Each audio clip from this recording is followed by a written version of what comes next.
मेरा नौकर खूब अच्छे से मेरी मालिश करता और मैं उसको पैसे देती तो वो कहता, रहने दो मालकिन, वसूली मैं रात को कर लूंगा। मैं कुछ समझ ना पाती। जैसे जैसे वो मालिश करता मुझ पे खुमारी सी बढ़ती जाती और मैं गहरी नींद में सो जाती। लेकिन एक रात मुझे नींद नहीं आई। वो नौकर मेरी मालिश कर रहा था। मुझे लगा कि मैं सो रही हूँ। थोड़ी ही देर के बाद मेरे होश उड़ गए जब उस रात नौकर ने मेरी मालिश करते ही, मैं बहुत खूबसूरत हूँ, इसीलिए शादी से पहले आए दिन मेरा एक रिश्ता तैयार होता था। जब देखो लड़के वाले मेरे लिए रिश्ता लेकर चले आते थे।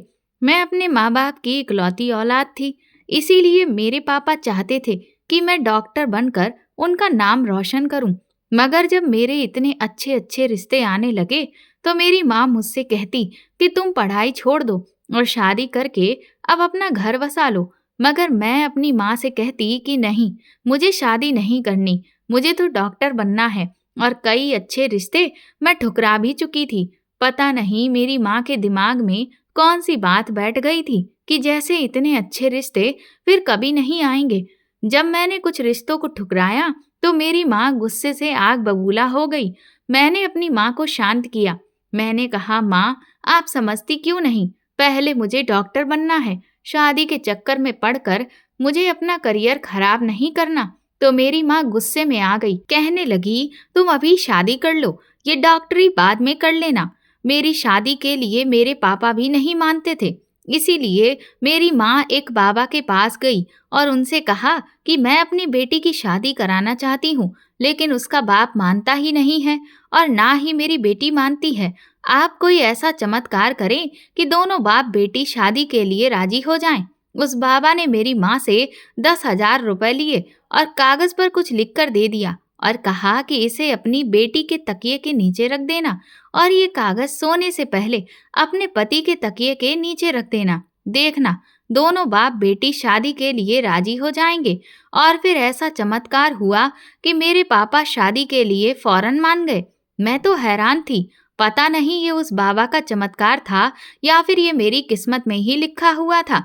ये रिश्ता दरअसल मेरे पापा के दोस्त ने अपने बेटे के लिए मांगा था और कहा था कि आपकी बेटी शादी के बाद भी डॉक्टर बन सकती है।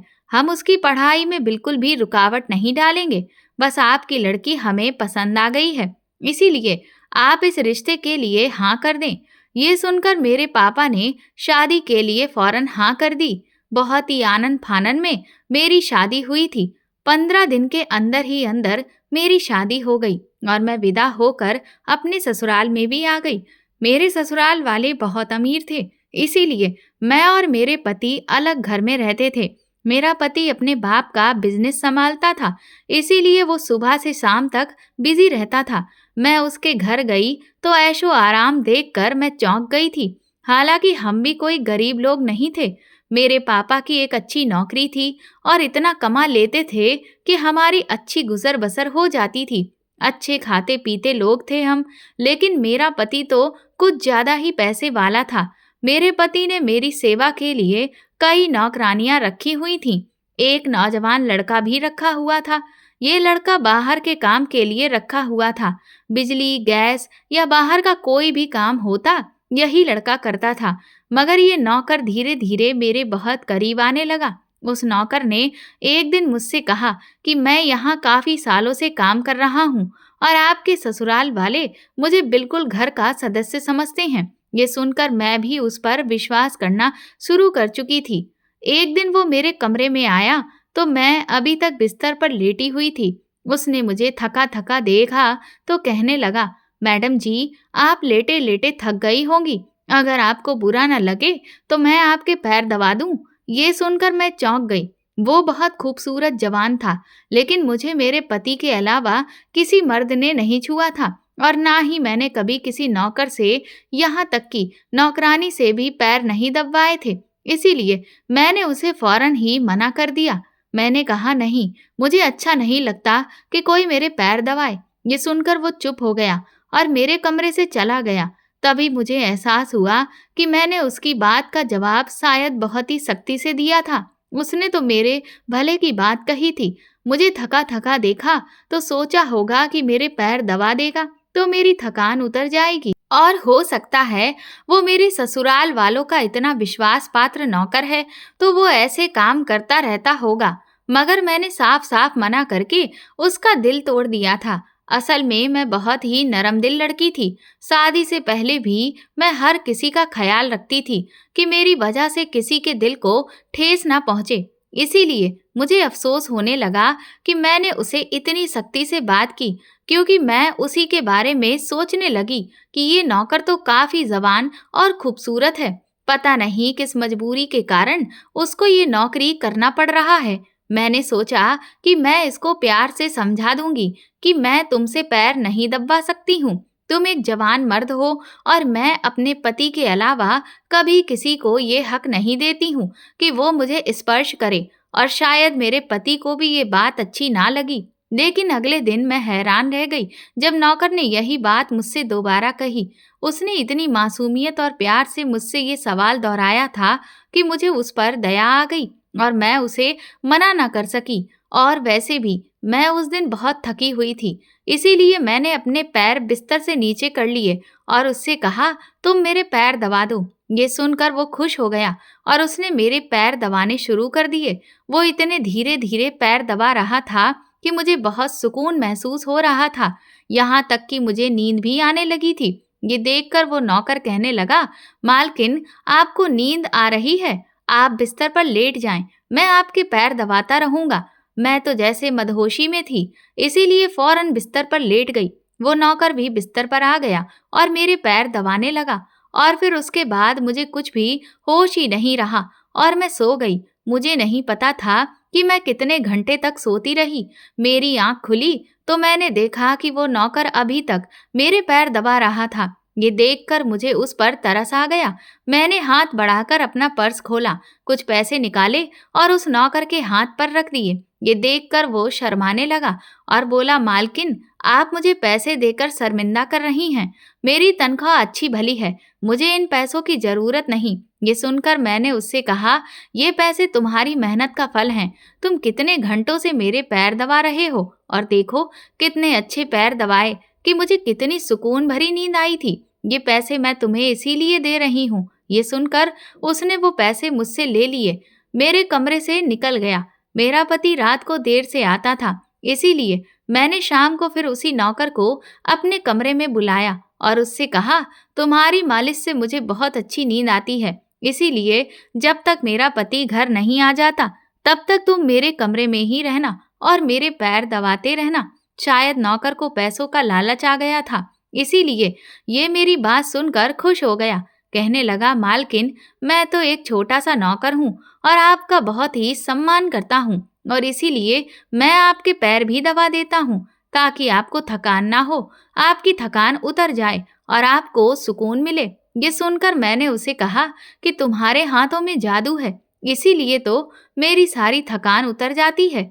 एक दिन नौकर ने मुझसे कहा कि आपकी सास भी कभी कभी मुझसे मालिश करवा लेती है। ये सुनकर मैं चौंक गई और फिर मुझे उस नौकर पे और भी विश्वास होने लगा कि जब मेरी सास के पैर भी वो दबाता है तो फिर ये बहुत ही विश्वास के लायक नौकर है। मुझे ससुराल आए 1 महीना होने वाला था। फर्स्ट सेमेस्टर के एग्जाम देकर मैं फ्री थी। मेरे पति ने मुझसे वादा किया था कि मैं तुम्हारा सपना पूरा करने में तुम्हारी मदद करूंगा। तुम एक दिन एक अच्छी डॉक्टर जरूर बनोगी। मैं भी खुश थी कि मेरा पति कितना अच्छा है और वो मेरा साथ दे रहा था।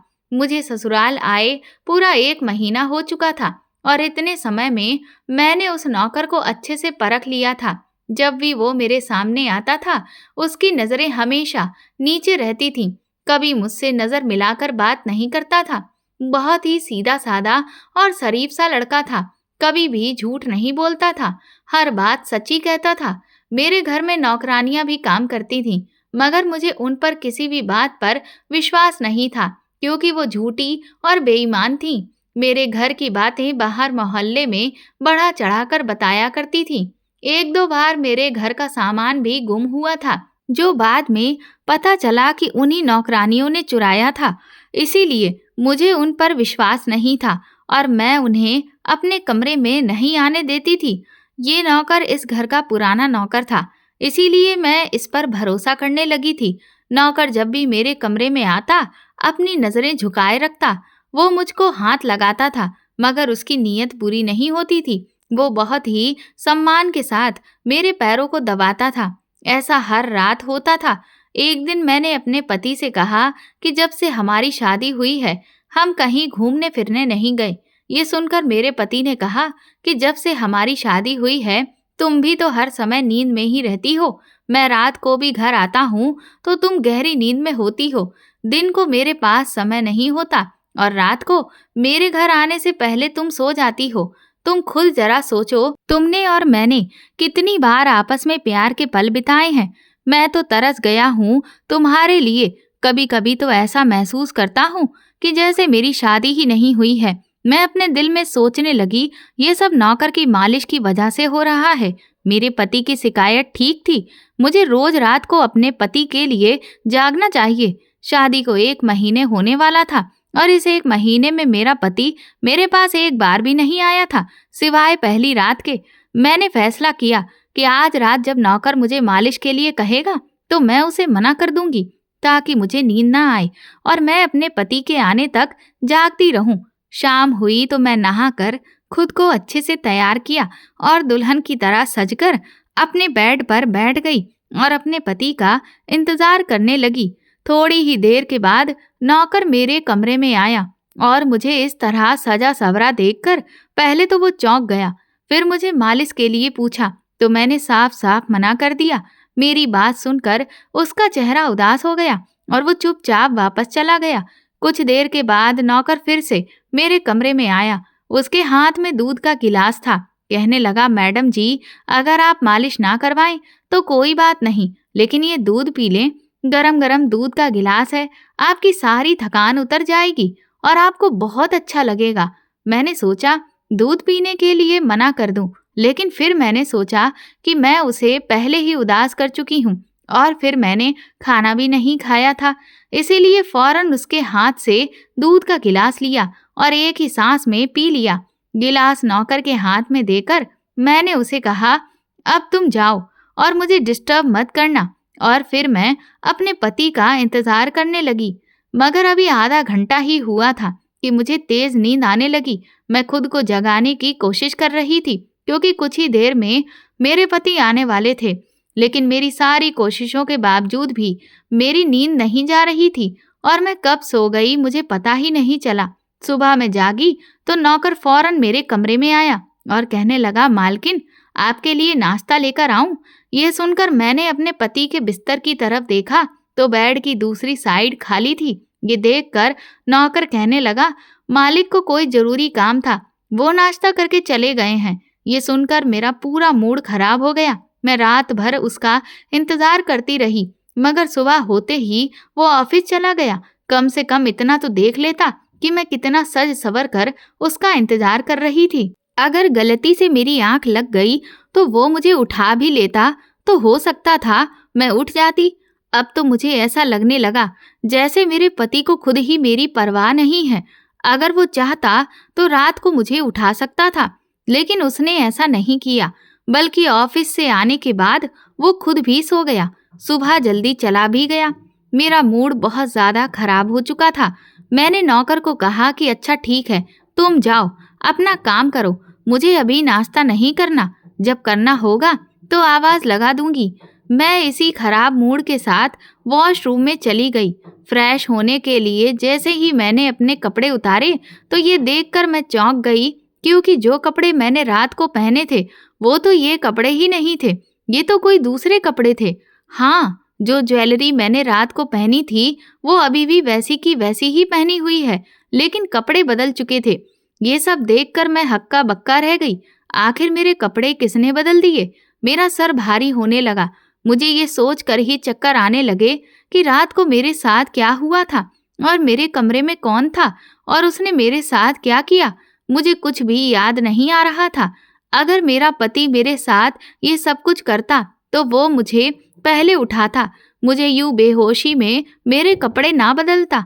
मेरा दिल बहुत ज्यादा घबराने लगा और मैंने अपना सर पकड़ लिया। मैं पूरा शरीर दर्द करने लगा था। थोड़ी देर बाद नौकर चाय लेकर आया तो मैंने उसे कहा, मेरा शरीर दर्द कर रहा है, तुम ऐसा करो, मेरा पैर दबा दो और उसके साथ भी मालिश कर दो। ये सुनकर वो मेरे बेड पर आ गया और मेरे पैर दबाने लगा और फिर थोड़ी देर के बाद ही वो मेरे सर की मसाज भी करने लगा। उस दिन मैं बहुत देर तक बिस्तर पर पड़ी रही। उस दिन मेरा पति भी घर आ गया। मैंने उसे देखा तो मैं उस पर गुस्से के मारे बरस पड़ी। मैंने कहा, रात को मैं तुम्हारे लिए दुल्हन बनकर जागती रही मगर तुम नहीं आए। ये सुनकर मेरा पति कहने लगा, लेकिन मैं रात को कमरे में आया तो तुम तो गहरी नींद में थी, इसीलिए मैंने तुम्हें जगाया नहीं। ये सुनकर मैं चौंक गई कि मेरे कपड़े किसने बदले और नींद पूरी होने के बावजूद मेरा शरीर दर्द क्यों कर रहा है। ये सब सोचकर ही मैं उलझ गई थी। तभी मेरा पति कहने लगा, अच्छा ठीक है, मूड खराब करने की जरूरत नहीं है। मुझे आज रात को भी काम के सिलसिले में शहर से बाहर जाना है, इसीलिए देर हो जाएगी। लेकिन देखो, अभी मेरे पास 3-4 घंटे फ्री हैं। अगर तुम कहो तो हम कहीं बाहर घूमने जा सकते हैं। ये सुनकर मेरा मूड खुद ब खुद ठीक हो गया। मैं तैयार होने के लिए कमरे में चली गई।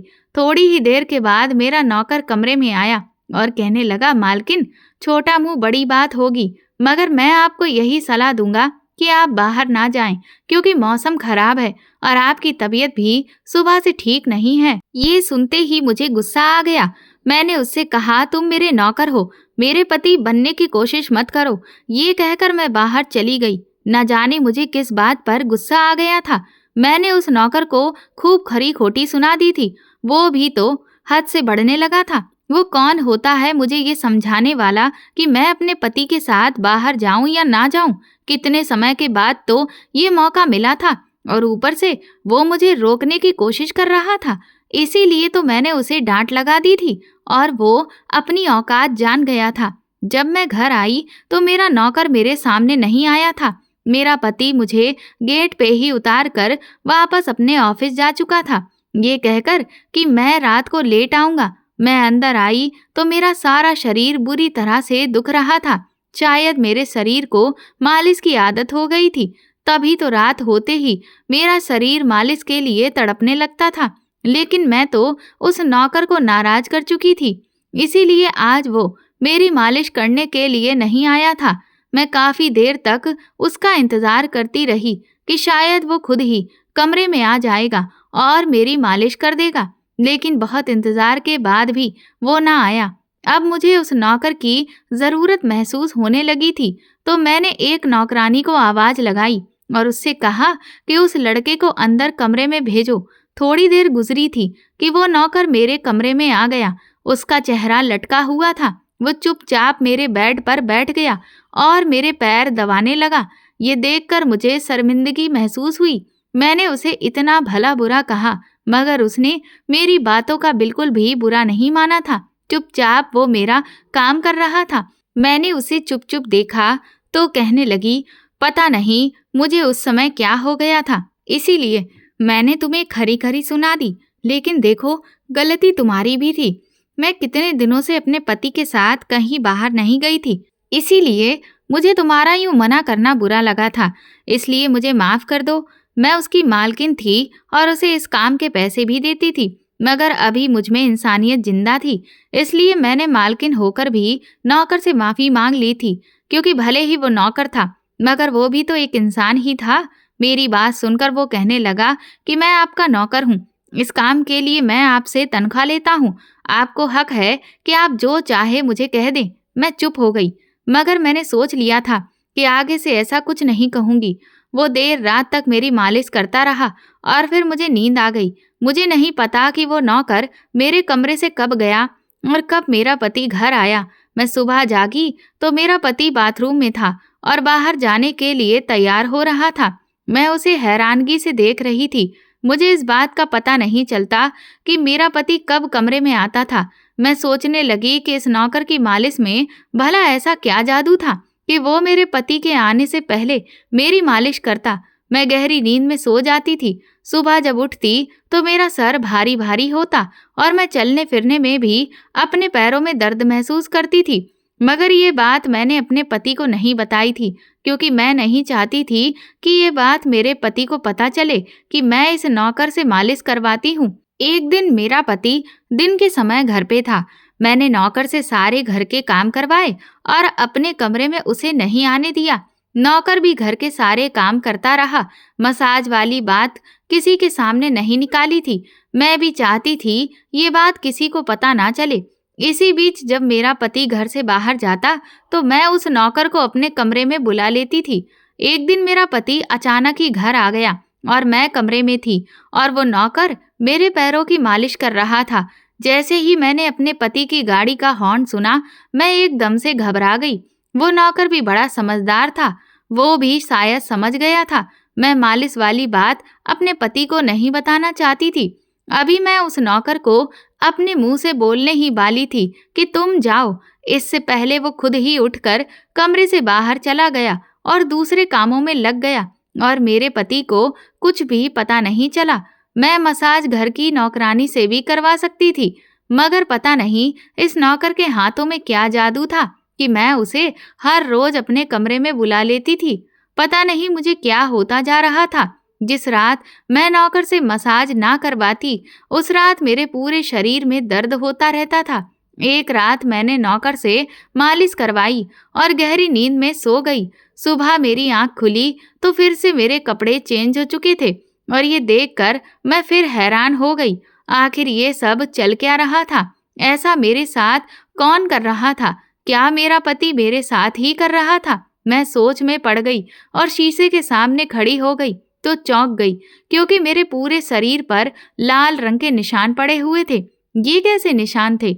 मैं अपने शरीर पर हाथ फेरने लगी, जैसे मैं उन निशानों को मिटाना चाहती थी, मगर ऐसा ना हुआ। अब तो अगले दिन भी मैंने देखा कि वही निशान फिर से मेरे शरीर पर थे। इस बार मैं घबरा गई।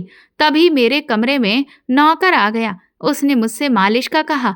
मैं उससे अपने ये निशान छुपाना चाहती थी, इसीलिए मैंने कहा, आज तुम सिर्फ मेरे पैरों की मालिश कर दो, मुझे आज सिर की मसाज नहीं करवाना।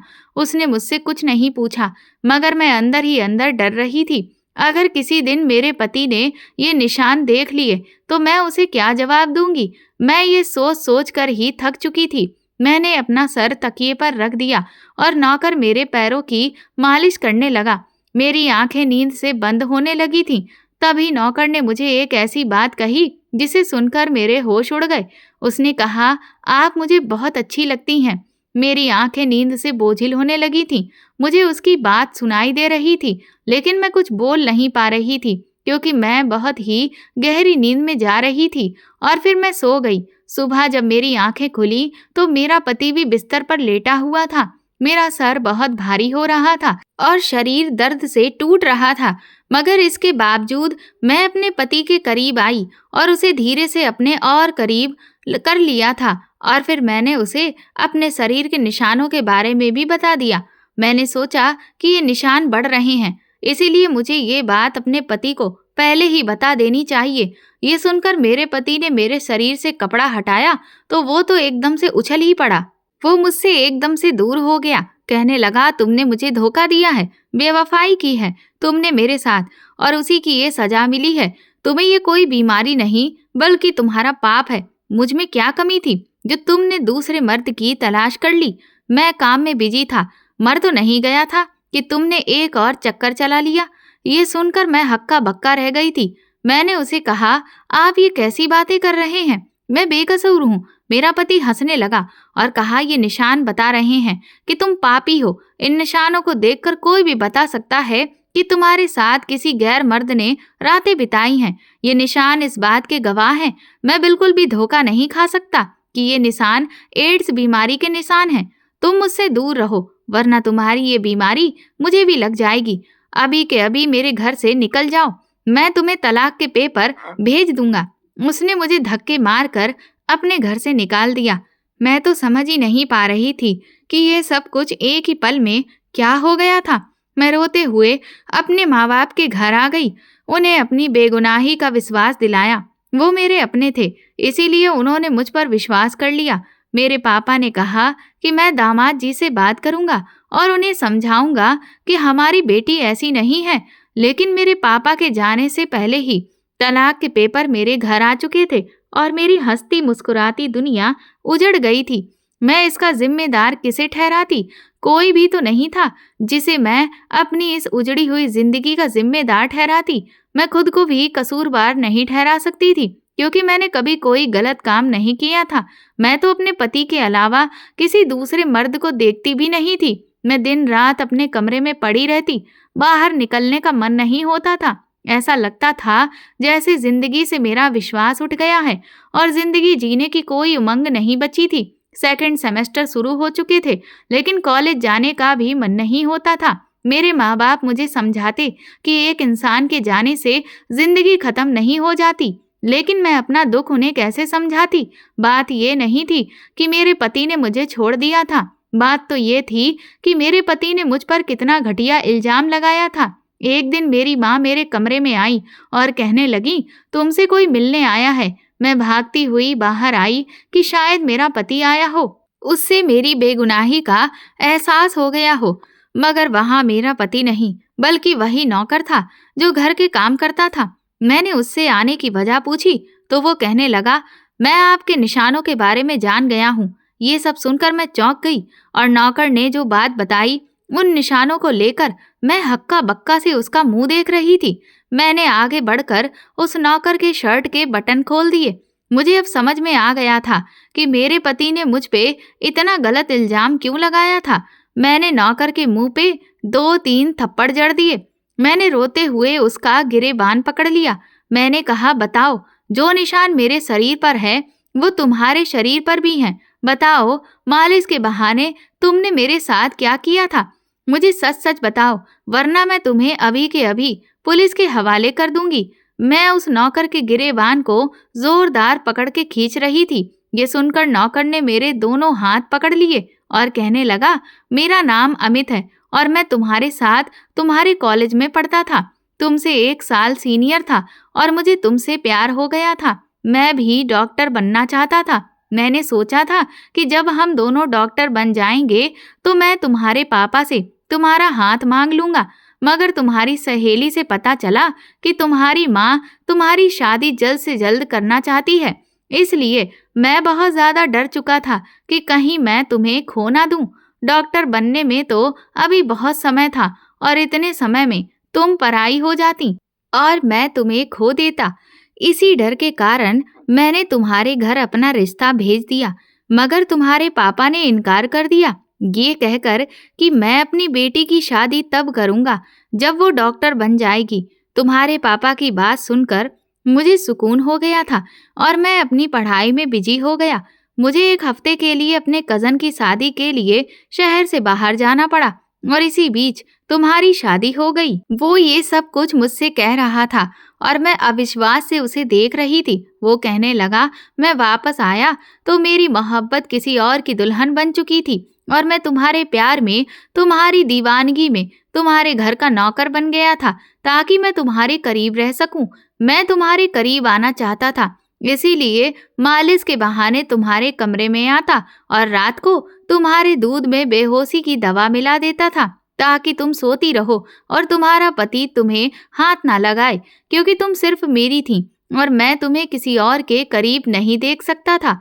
ये सुनकर मैं हक्का बक्का रह गई। मैंने कहा, क्या तुमने कभी मेरे साथ कुछ गलत किया? ये सुनकर उसने अपना हाथ मेरे सर पर रख दिया और कहा, मैं तुमसे प्यार करता हूँ, इसीलिए तुम्हारी इजाजत के बिना मैं तुम्हारे साथ कुछ भी गलत नहीं कर सकता। मैं सिर्फ तुम्हारी मालिश करता था और सोने से पहले दूध का गिलास देता ताकि तुम अपने पति के आने से पहले सो जाओ।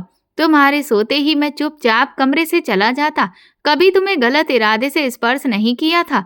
ये सुनकर मैंने उन निशानों की तरफ इशारा किया जो मेरे शरीर पे थे और उसके शरीर पे 1-2 ही थे। ये देखकर वो हंसने लगा और बोला, मैं एक डॉक्टर हूँ और ये सिर्फ एक इन्फेक्शन है। ये मैंने इसीलिए किया ताकि तुम्हारे पति को हम दोनों पर शक हो जाए। ये कहकर उसने मुझसे माफी मांग ली, लेकिन मैं उसे कैसे माफ कर देती? उसने मेरा हंसता बसा घर उजाड़ दिया था।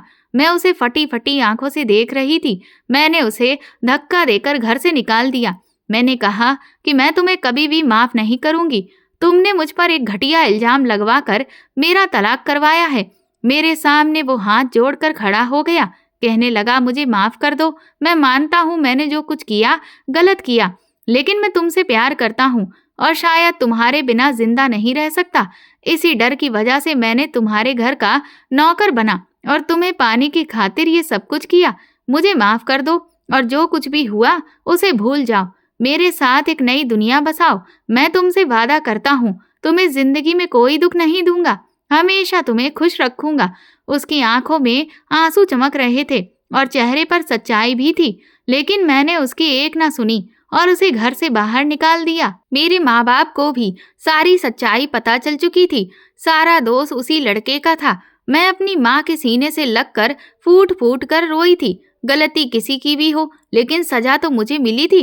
मेरे पति ने मुझ पर विश्वास नहीं किया और सिर्फ शरीर पर लगे और लाल निशानों की वजह से मुझे तलाक देकर मुझे बदकिरदार साबित कर दिया। अमित रोज मेरे घर आता है और मुझसे माफी मांगता है। मेरे माँ बाप ने तो अमित को माफ भी कर दिया, लेकिन मेरा दिल इतना बड़ा नहीं है कि मैं उसको माफ कर सकूं। मेरी माँ मुझसे समझाती रहती है कि जो हुआ उसे भूल जाओ और तुम अमित के साथ एक नई जिंदगी की शुरुआत करो। मैं मानती हूँ कि अमित ने गलत किया, लेकिन वो तुमसे मोहब्बत करता है और तुम्हारी मोहब्बत में ही उसने ये सब कुछ किया है। गलती तुम्हारे पति की है। उसे तुम पर विश्वास करना चाहिए था। जब उसका विश्वास इतना कच्चा था तो भगवान ने अच्छा ही किया कि तुम्हारा उसका रिश्ता जल्दी ही खत्म कर दिया। पति पत्नी के रिश्ते में विश्वास ना हो तो उस रिश्ते की नींव बहुत ही कमजोर होती है और वो ज्यादा लंबे समय तक टिक नहीं पाता। अच्छा हुआ जो भगवान ने उस शक्की इंसान से तुम्हें छुटकारा दिलवा दिया। माँ की बातें मुझे सही लगती हैं, लेकिन मैं फैसला नहीं कर पा रही हूँ कि क्या करूँ और क्या ना करूँ। क्या अमित को माफ कर दूँ और उसके साथ नई जिंदगी की नई शुरुआत करूँ, या फिर मेरा घर बर्बाद करने वाले और मुझे धोखा देने वाले के इल्जाम में उसे पुलिस के हवाले कर दूं। दोस्तों, उम्मीद करती हूँ आपको हमारी कहानी पसंद आई होगी। कहानी पसंद आई है तो वीडियो को लाइक करें, चैनल पर नए हैं तो चैनल को सब्सक्राइब करें और हाँ, नोटिफिकेशन बेल को जरूर दबाएं ताकि अगली अपडेट सबसे पहले आपको मिले। धन्यवाद।